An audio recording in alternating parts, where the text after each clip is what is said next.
There's this abundant paradise. I've never been anywhere else on the planet like it. People have got to see this place. It's amazing.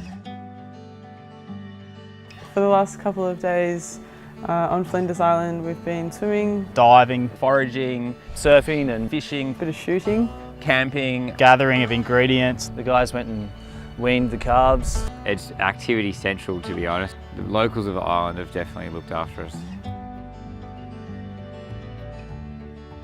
In Australia, there's so many urban areas and a lot of other areas are national park or agricultural. This sort of blends the whole lot.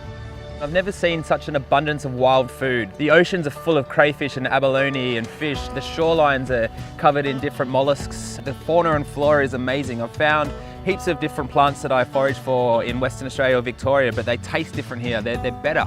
From a culinary perspective, it's unbelievable. There's animals that I've never eaten before, or had any exposure to before, and they're readily available. Produce-wise, the lobsters and the green leaf abalones are second to none. It's amazing. The Flinders Island community here are among some of the most amazing people I've ever met. Whether it be somebody out in the paddock cutting plates with a chainsaw, or somebody converting a wool shed into somewhere for all these 150, 200 people to come and eat. The whole of Flinders Island have dropped everything for us, and it's so nice to see a community spirit like that. The community on Flinders Island is amazing. We've been made to feel so welcome. The hype around the festival is infectious. It's incredible. It's hard not to get excited. You've got guys who have local businesses who are sharing their lobster spots with you, and sort of inviting you back and into their homes, and nothing is a problem. Every local has come, bought their corrugated iron and anything that's required to help make it happen.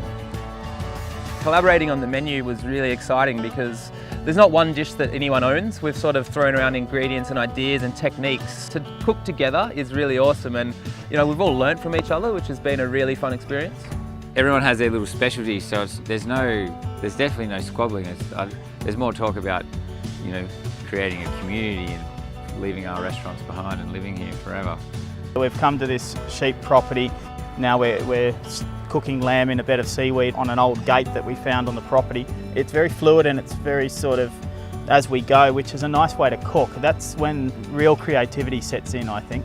With the food, we wanted to have a sense of the wilderness. We've got kelp and Cape Barren geese and a whole bunch of crayfish and abalone, and it's unbelievable the depth of wild food that's here.